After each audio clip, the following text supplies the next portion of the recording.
Hello, today I'm going to show you how to assemble and disassemble a hubcap of your Vauxhall Corsa MK4.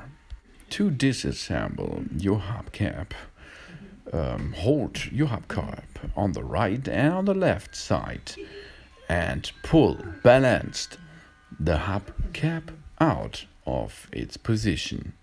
As you can see, that's easy. Now you're able to walk at or under the rims. Let's go to assembling the hubcap. Take care of the valve. There is the extra side for the valve. Push the valve piece first and then press balanced back and push it back in position by smashing a little bit on top of the hubcap. So easy it is. So, good job. Thanks for watching. Please subscribe me and give me a positive feedback. And see you next time. Soon.